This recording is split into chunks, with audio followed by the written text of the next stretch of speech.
हरियाणा की हर अपडेट के लिए बेल आइकन दबाएं और सब्सक्राइब करें STV Haryana news. Haryana news देख रहे हैं आप और मैं हूं आपके साथ सोनिया सताने। तो रुक कर लेते हैं फटाफट हरियाणा की और इस बुलेटिन में हम आपको मुखातिब कराएंगे फटाफट मुख्य खबरों से।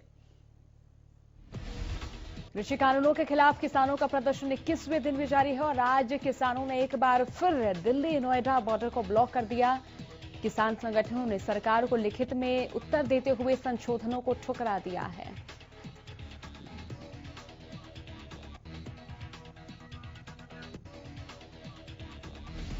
बुधवार को संयुक्त किसान मोर्चा की ओर से सरकार को लिखित तौर पर भी बताया गया था और लिखित जवाब भी दिया गया था। किसान मोर्चा ने सरकार से अपील की कि वो उनके आंदोलन को बदनाम ना करें और अगर बात करनी है तो सभी किसानों से एक साथ बात करें।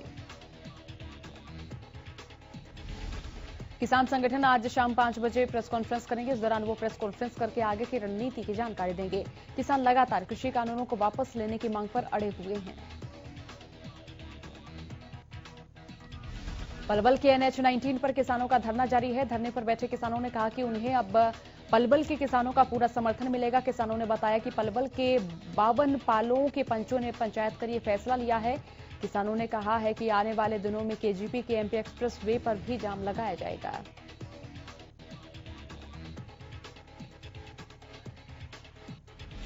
गुरुग्राम में नगर निगम की ओर से बनाए गए रैन बसेरों में लोगों के रहने वालों की संख्या काफी कम है। कोरोना महामारी के चलते रैन बसेरे खाली पड़े हैं। रैन बसेरे में सफाई का भी पूरा ध्यान रखा जा रहा है। राहगीर रैन बसेरे में मिल रही सुविधाओं से भी प्रसन्न नजर आ रहे हैं। करनाल नेशनल हाईवे 44 पर दिल्ली आंदोलन में जाते हुए एक युवा किसान की मौत हो गई। करनाल नेशनल हाईवे 44 पर पिछले 24 घंटे में तीसरा हादसा है। किसान नेताओं ने कहा कि जब से आंदोलन शुरू हुआ है हर दिन औसत एक किसान भाई की जान जा रही है। अब तक 20 किसान इस आंदोलन में शहीद हुए हैं। हम सब इन किसानों के सम्मान में 20 दिसंबर को श्रद्धांजलि दिवस के तौर पर मनाएंगे और देश भर के गांवों और तहसील मुख्यालयों पर 20 दिसंबर को सुबह 11 बजे से दोपहर 1 बजे तक श्रद्धांजलि दी जाएगी। भारतीय किसान यूनियन के प्रदेश अध्यक्ष गुरनाम सिंह चड्ढूनी ने एक बयान जारी कर सभी देशवासियों से किसानों के आंदोलन में सहयोग करने की अपील की है।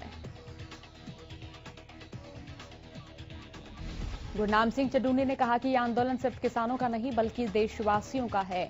इन तीनों कृषि कानूनों से जितना नुकसान किसानों को होगा उतना ही आम आदमी को होगा। अगर ये तीनों कृषि कानून रद्द नहीं होते तो किसानों और गरीब लोग भूखमरी का शिकार हो जाएंगे। आंदोलनकारी किसान कड़ाके की ठंड में भी सिंघू बॉर्डर पर डटे हुए। सिंघू बॉर्डर पर किसान अलाव जलाकर उसके सहारे कड़ाके की ठंड में रात गुजार रहे हैं। किसानों का कहना है कि कृषि कानूनों के विरोध में वो यहां भीषण ठंड में भी रुके हुए हैं और जब तक तीनों कृषि कानून वापस नहीं होंगे हम वापस नहीं जाएंगे। किसानों ने कहा कि केंद्र सरकार को बुजुर्ग किसानों पर रहम करना चाहिए। केंद्र सरकार के कृषि सुधार के तीनों कानूनों की वजह से आज ये बुजुर्ग मजबूरन सड़कों पर हैं। ये बुजुर्ग रात में कई घंटों तक इसी तरह आग के सहारे बैठकर ठंड से बचने की कोशिश करते हैं। सिंघू बॉर्डर पर किसान आंदोलन के साथ साथ सफाई का भी पूरा ध्यान रखा जा रहा है। पूरे दिन लंगर के बाद किसान रात के समय साफ सफाई करते नजर आ रहे हैं।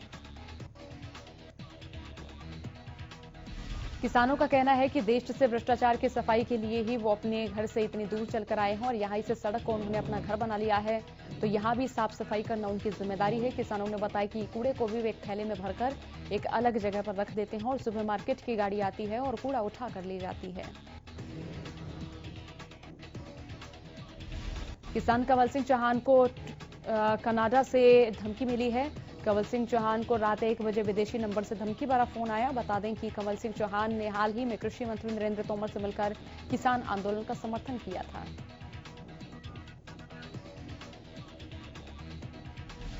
किसान ने बताया कि उनको विदेश से कॉल कर लगातार उन पर किसान आंदोलन का समर्थन करने का दबाव बनाया जा रहा है। अमेरिका, कनाडा और ऑस्ट्रेलिया से कॉल करके उनको अपना जमीन बेचने जैसे अपशब्द कहे जा रहे हैं।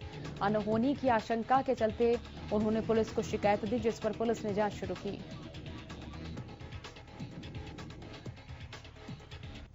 ढासा बॉर्डर पर आंदोलन कर रहे किसानों के बीच मंगलवार को राकेश टिकैत पहुंचे। इस दौरान उन्होंने किसान नेता राकेश टिकैत ने कहा कि आंदोलन अभी लंबा चलेगा और ये लड़ाई केवल हरियाणा, पंजाब और यूपी की नहीं बल्कि पूरे देश के किसानों की है। इस दौरान उन्होंने कहा कि एमएसपी का नुकसान सभी प्रदेश के किसानों को होगा। वहीं उन्होंने ये भी कहा कि हिंसक और आगजनी किसान आंदोलन के इतिहास में नहीं है, ये सब शांतिपूर्वक ही चलेगा। किसान सर्दी से भी बचें और गर्म कपड़ों का इस्तेमाल करें। इसके अलावा नौजवान किसान आंदोलन की रूपरेखा को इस आंदोलन से सीखें।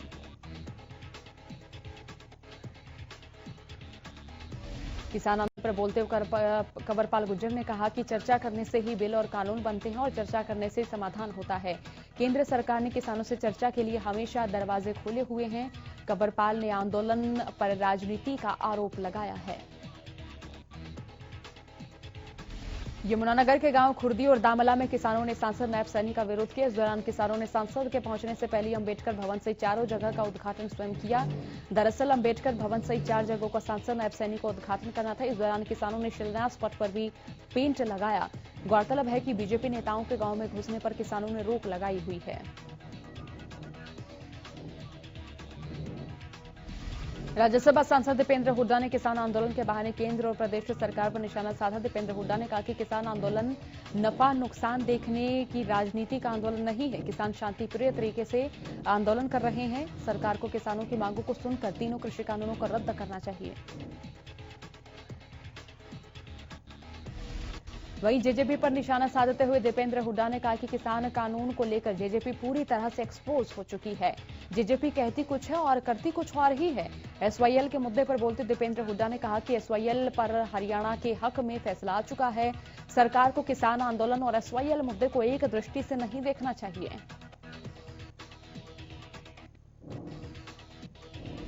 किसान आंदोलन को लेकर कांग्रेस नेता अशोक अरोड़ा का बयान सामने आया। उन्होंने कहा कि सरकार को शीघ्र ही किसानों की मांग मानते हुए तीनों कृषि कानूनों को रद्द कर देना चाहिए। इस दौरान उन्होंने कहा कि किसान ठंड में खुले में बैठे हैं लेकिन सरकार अड़ी हुई है।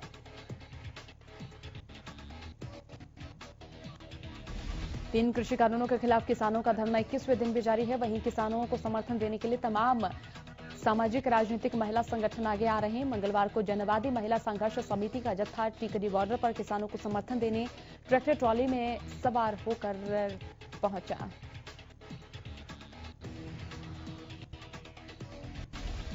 इस प्रदर्शन का नेतृत्व जनवादी महिला संघ समिति के राष्ट्रीय महासचिव जगमती सांगवान ने किया। जगमती सांगवान ने केंद्र सरकार को 3 कृषि कानूनों को वापस नहीं लेने पर चेतावनी दी और कहा कि 1 हफ्ते के अंदर कृषि कानूनों को वापस नहीं किया तो किसानों का आंदोलन गांव, गली, चौपाल और नुक्कड़ पर भी देखा जाएगा।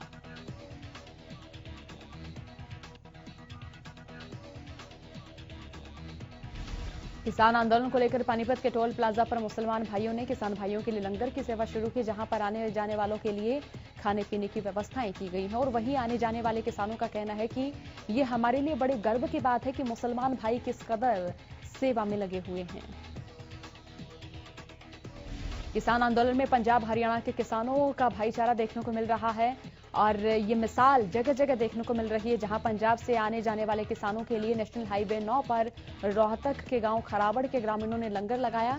यहां किसानों के लिए चाय, खाने पीने की व्यवस्थाओं से लेकर दवाइयों की पूरी व्यवस्थाएं हैं। दिल्ली बॉर्डर पर जाने वाले किसान यहां रुककर भोजन करते हैं। गांव खराबड़ निवासी मलिक ने बताया कि जब से आंदोलन चल रहा है तब से यहां ग्रामीणों की ओर से लंगर लगाया हुआ है। दरअसल गांव वालों ने चंदा इकट्ठा किया और इस लंगर की व्यवस्था की।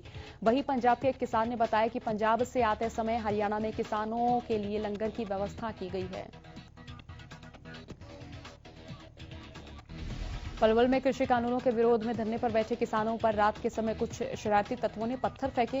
किसानों ने पत्थर फेंकने वाले 2 लड़कों को मौके पर ही पुलिस के हवाले किया। हालांकि अभी तक लड़कों की पहचान नहीं हो पाई।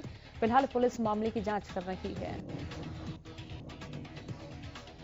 नए कृषि कानूनों के खिलाफ किसानों का प्रदर्शन 21वें दिन पहुंच गया है और कृषि कानूनों को रद्द करवाने की मांग को लेकर किसान बॉर्डर पर डटे हुए हैं। इसी बीच किसानों के लिए टंकियों में भरकर दूध आ रहा है। अब बता दें कि अमृतसर से टिकरी बॉर्डर तक दूध पहुंचाया जा रहा है। किसानों के लिए हर तीसरे दिन गांव से सहायता पहुंचाई जा रही है ताकि किसानों को किसी तरह की परेशानी ना हो। बता दें कि प्रदेश के कई गांव से भी दूध और लस्सी लाई जा रही है। इसके अलावा आसपास के गांव से किसानों को लगातार खाने पीने का सामान भी मिल रहा है। दिल्ली एनसीआर में पारा लगातार गिरता जा रहा है, लेकिन इसी बीच बुजुर्ग महिलाएं आंदोलन में डटी हुई हैं और सड़क पर ही स्वेटर बुन रही हैं। आंदोलनकारी महिलाओं का कहना है कि कृषि कानून वापस होने तक घर नहीं जाएंगे, क्योंकि हम बच्चों के भविष्य की लड़ाई लड़ने सड़कों पर आए हैं।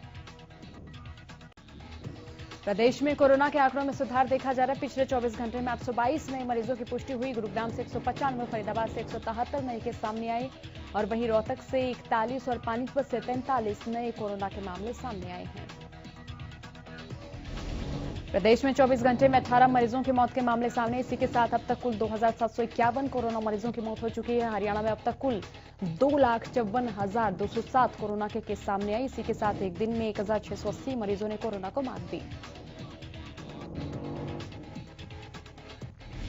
कोरोना वायरस से संक्रमित प्रदेश के गृह मंत्री अनिल विज की तबीयत बिगड़ गई है। इसी वजह से उन्हें पीजीआई रोहतक से गुरुग्राम के मेदांता अस्पताल में शिफ्ट किया गया है। अनिल विज के फेफड़े में इंफेक्शन है और उन्हें अंबाला के नागरिक अस्पताल से पीजीआई रोहतक रेफर किया गया था। आपको बता दें कि 20 नवंबर को ही अनिल विज ने कोरोना वैक्सीन के तीसरे चरण का पहला टीका लगवाया था। उन्हें अंबाला के नागरिक अस्पताल में टीका लगाया गया था। पीजीआई रोहतक की टीम की निगरानी में ही गृह मंत्री अनिल विज को टीका लगाया गया था। इसके बाद 5 दिसंबर को उन्होंने ट्वीट कर बताया था कि वो कोरोना संक्रमित हो गए हैं।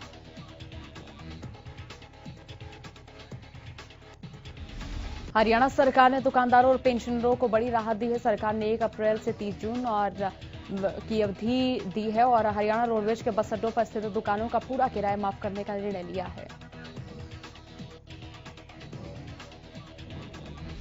इसी के साथ सरकार ने 1 जुलाई से 31 जुलाई 2020 तक की अवधि के लिए भी ऐसी दुकानों का 50% किराया माफ किया जाएगा। वहीं सीएम मनोहर लाल ने पेंशनर्स को बड़ी राहत देते हुए अपना जीवन प्रमाण पत्र जमा कराने की तिथि 28 फरवरी 2021 तक बढ़ाए जाने का निर्णय लिया है। इस संदर्भ में जानकारी देते हुए प्रदेश सरकार के एक प्रवक्ता ने बताया कि कोविड-19 महामारी के दृष्टिगत पेंशनर्स को जीवन प्रमाण पत्र जमा कराने के लिए 1 नवंबर 2020 से 28 फरवरी 2021 तक का वक्त दिया गया है। गुरुग्राम में ठंड ने दस्तक दे दी है। तेज हवा के साथ कोहरे ने लोगों को कपाना शुरू कर दिया है।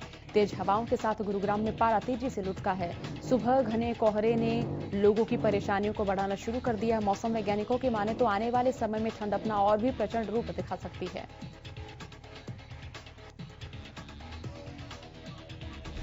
सिरसा में शीतलहर और कोहरे ने लोगों की परेशानी बढ़ा दी है। सिरसा में पारा 7 डिग्री तक पहुंचा और वहीं 10 किलोमीटर प्रति घंटे की रफ्तार से शीतलहर दर्ज की गई।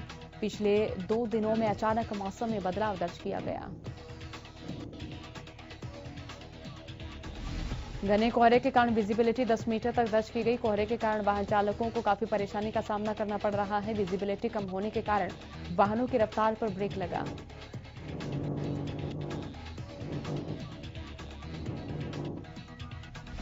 गोलाचीका में भी तापमान 8 डिग्री तक दर्ज किया गया। तेजी से गिरे तापमान ने लोगों की परेशानी बढ़ा दी है। लोग ठंड से बचने के लिए अलाव का सहारा लेते हुए नजर आए।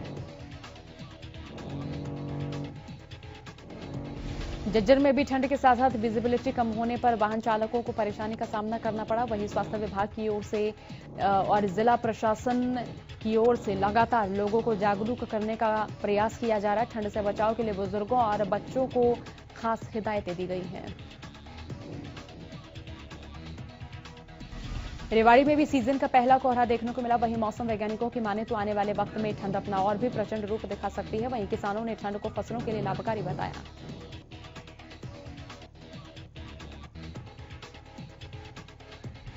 नगर निगम के चुनाव की घोषणा हो चुकी है। सभी प्रत्याशी अपने पक्ष में वोट मांगने की अपील कर रहे हैं और वहीं नगर निगम में शामिल बिस्वा मिल समेत आसपास कॉलोनी के लोग नगर निगम की लापरवाही के चलते लंबे समय से परेशान हैं। सीवरेज व्यवस्था ठप होने और गंदा पानी ओवरफ्लो होने से गंदा पानी यहां दुकानों, घरों और मंदिरों में घुस जाता है।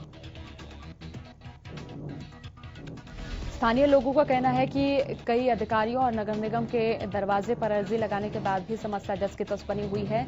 लोगों का कहना है कि रोड पर गंदा पानी होने के कारण कई बाइक सवार चोट खा जाते हैं।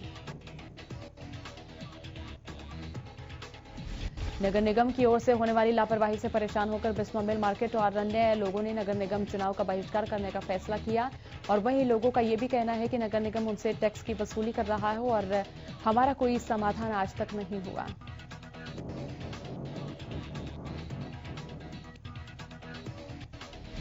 चरखे दादरी में प्रशासन ने बेसहारा लोगों को सर्दी से बचाने के लिए प्रशासन की ओर से रैन बसेरे का इंतजाम नहीं किया, जिसके चलते बेसहाय लोगों को कड़ाके की सर्दी का सामना करना पड़ रहा है। सर्दी से बचने के लिए कोई अलाव का सहारा ले रहा तो कोई फुटपाथ पर सोकर रात व्यतीत कर रहा है।